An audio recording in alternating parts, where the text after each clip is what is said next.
भगवान की जय। बाके बिहारी लाल की। हजार कौन? हजार टियों बयान श्री सुखदेव जी है। सुखदेव जी जो त केड़े देवता जे आराधन करण सां केड़ो फल मिले थो। सूत जी सोनकादि ऋषिशरण के चवण लॻो त जॾहिं राजा परिषद सब हाल परमेश्वर जे ध्यान करण जो ॿुधो तॾहिं डिॼी पंहिंजे मन में ख्याल करण लॻो त श्री नारायण जो विराट स्वरूप मुंहिंजे ध्यान में कीअं ईंदो। जॾहिं इन्हीअ सोच में राजा जो मुख उदास थी वियो तॾहिं श्री सुखदेव वीचार कयो त शायदि राजा जे मन में काई मुराद रहिजी वई आहे।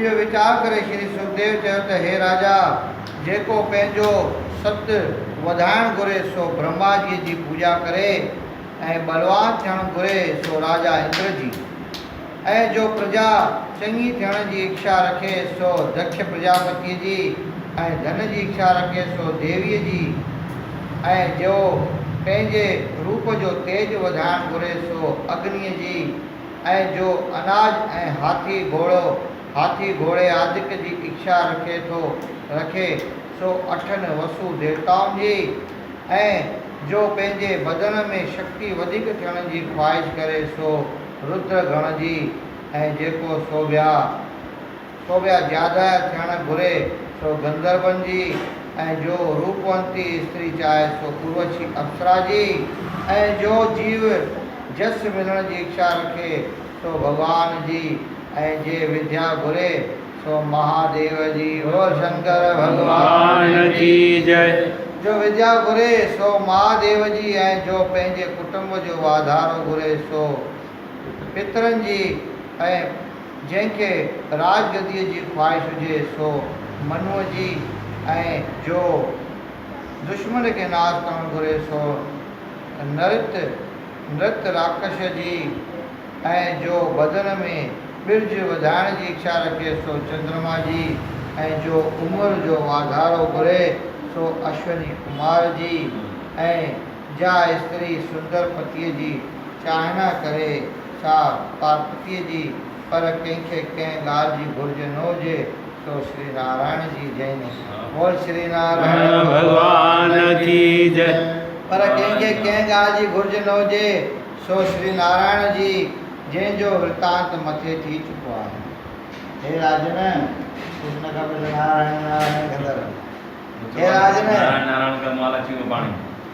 हे राजन, जे जीव पंहिंजे परलोक सुधारण वास्ते परमेश्वर खे यादि नथा कनि, उन्हनि खे कुते ऐं गॾह वांगुरु सम्झणु घुरिजे।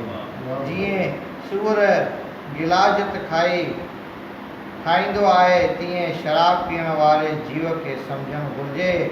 जंहिं मनुष्य जो जामो पाए पंहिंजनि कननि सां परमेश्वर जी कथा न ॿुधी आहे पर निंदिया में मन लॻायो आहे, उन जा कन विष्णु ऐं नांगनि जी गिरनि बराबरि आहिनि। ऐं जंहिं ज़बान सां परमेश्वर जो नालो न जपियो आहे उनजी ज़बान ॾेदड़ समान सम्झ। ऐं जंहिंजो सिर देव आस्थान या साधु ब्राह्मण जे अॻियां न निमियो आहे तंहिंजो सिर ॿोझो समान सम्झ। ऐं जंहिं दौलत पाए दान न कयो आहे ऐं हथनि सां श्री नारायण जी पूॼा ऐं साधु ब्राह्मण जी शेवा न कई आहे, उहे हथ काठ जी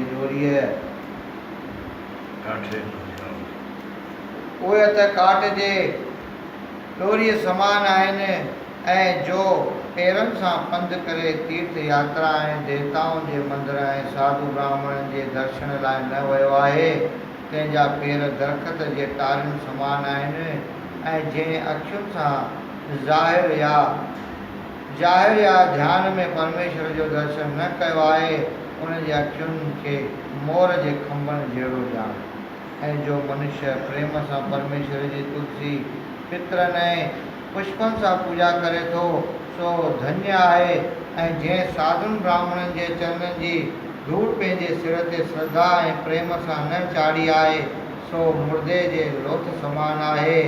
ऐं जंहिंजी दिलि परमेश्वर जे कथा ऐं कीर्तन ॿुधंदे बि न पघरी आहे उनजो हृदय पत्थर समान ॼाण। बोल श्री नारायण भगवान की जय। भगवान की।